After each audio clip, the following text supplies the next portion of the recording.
Well, you know what else are fun? Patriot games. Patriot That's game.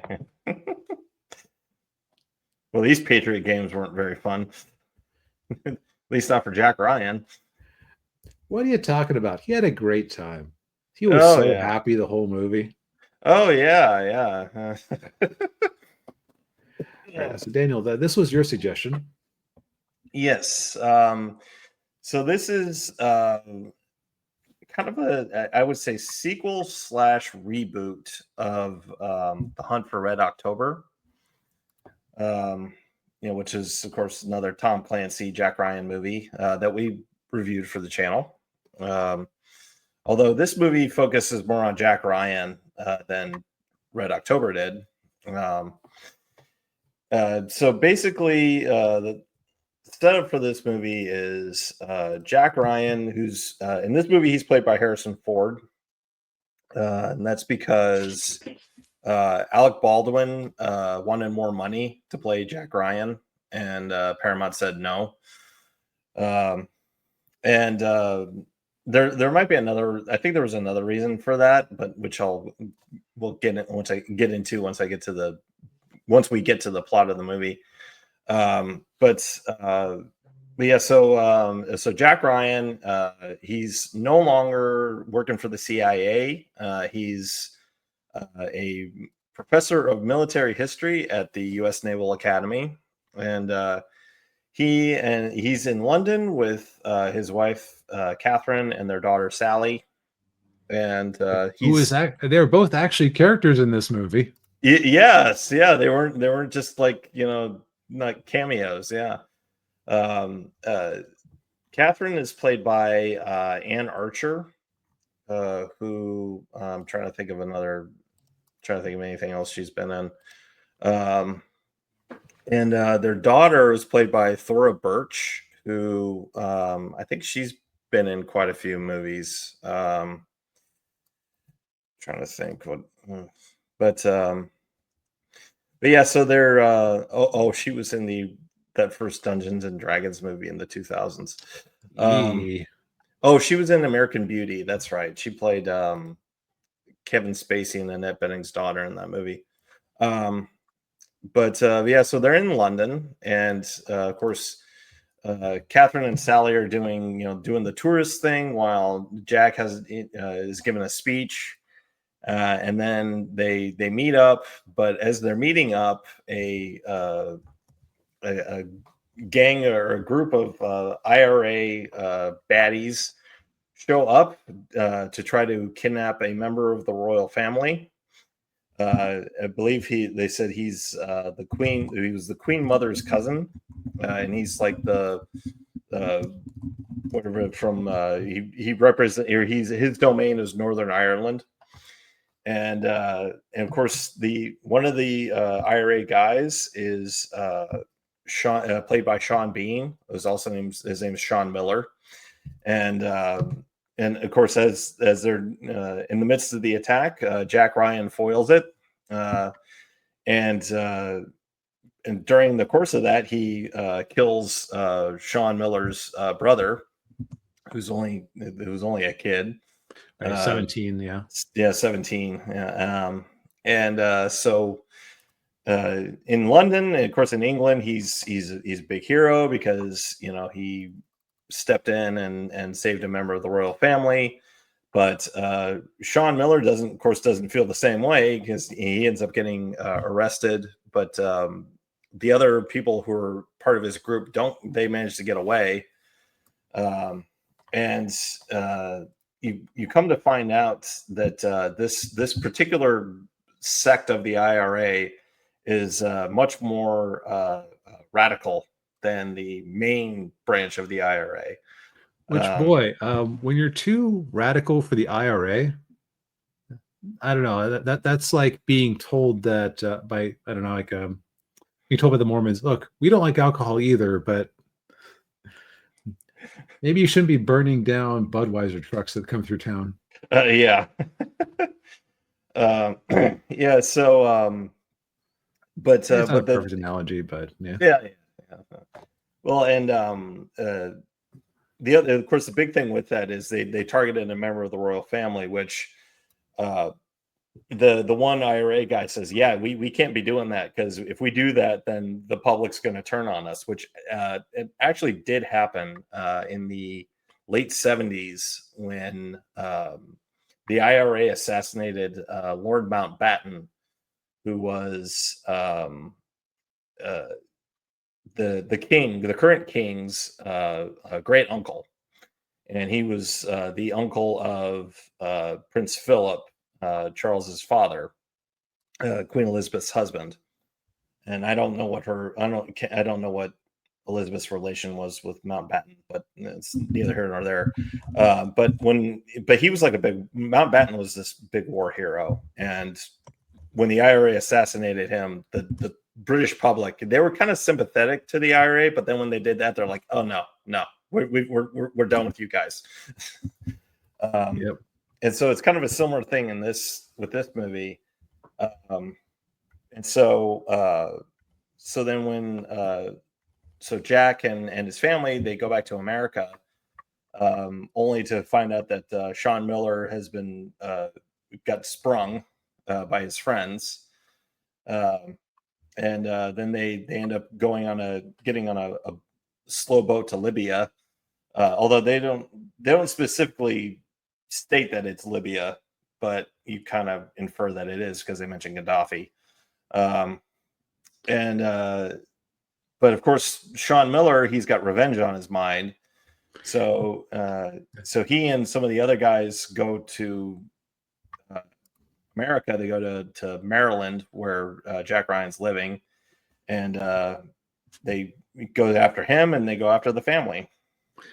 Yeah, which I remember thinking as I was watching it, wow, they're really holding a grudge. Oh, wait, right, IRA.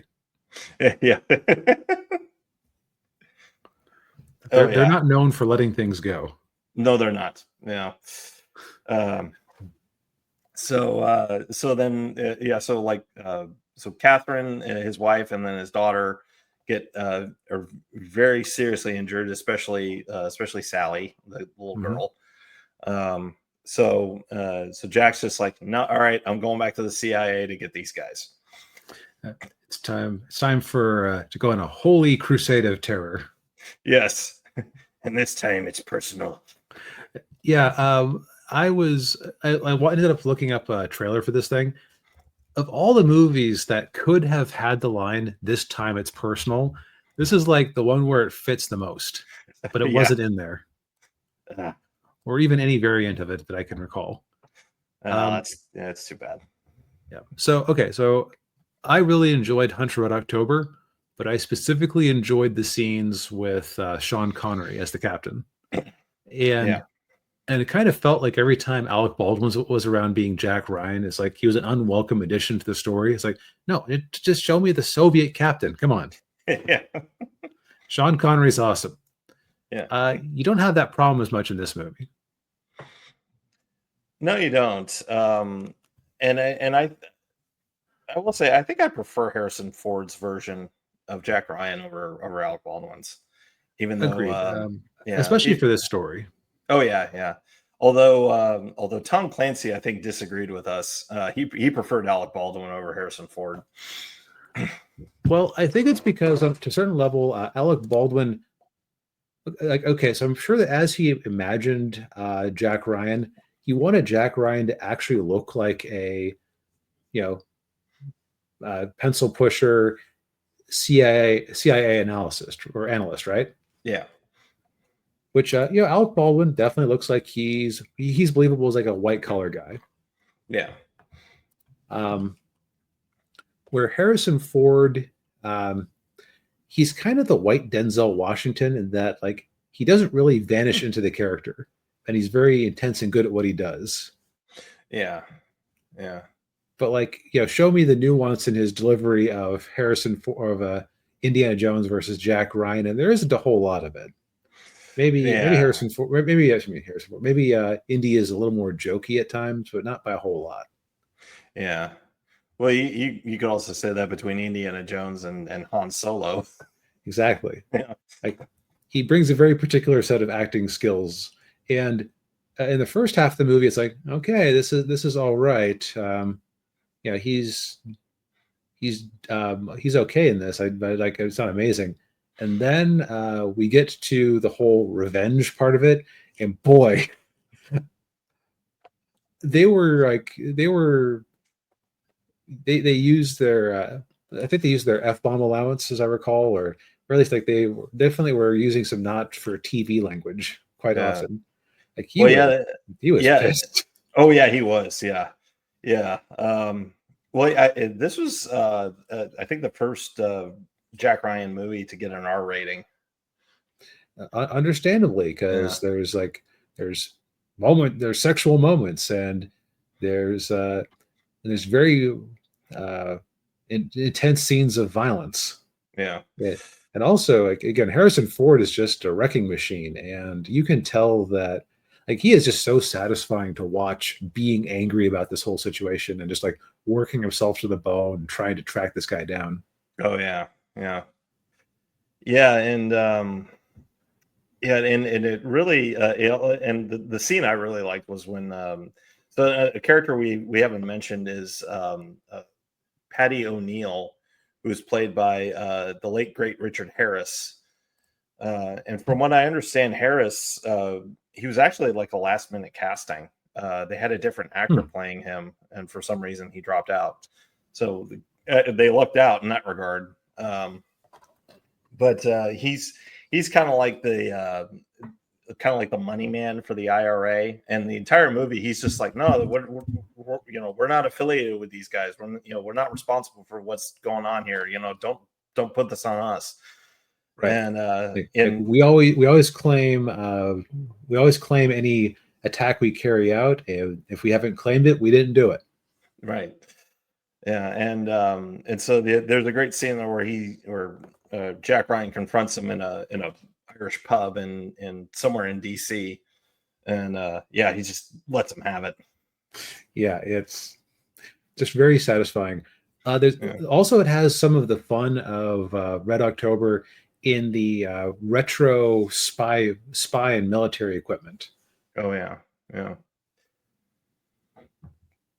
Yeah, with the old night vision and the satellite imagery, which yeah, Okay, the satellite imagery that might be the first non-ironic use of enhance I've ever heard in a movie.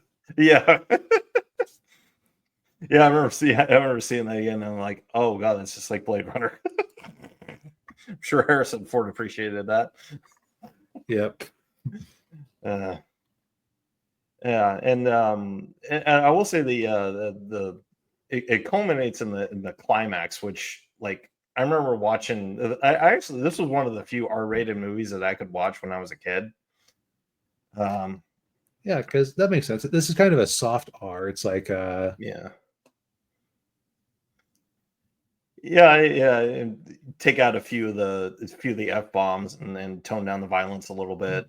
It would have been a could have you actually, probably yeah, could have gotten a PG-13. this Um, would probably be pretty easy to edit down for cable too, now that I think about it. oh yeah, yeah.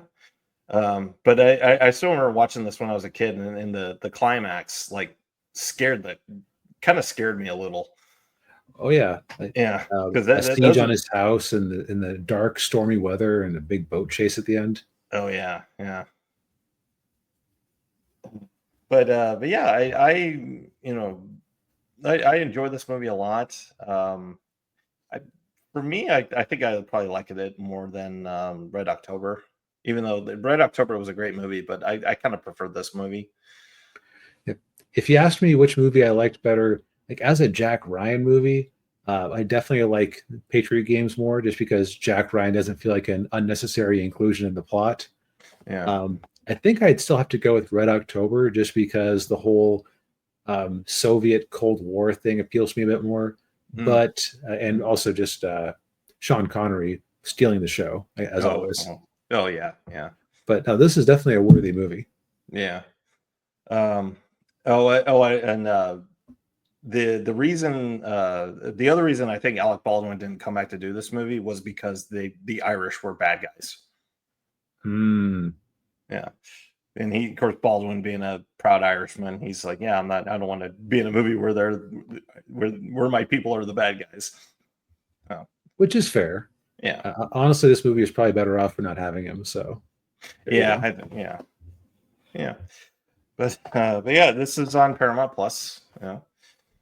So, well, I think we've said all we need to say for tonight. Yep.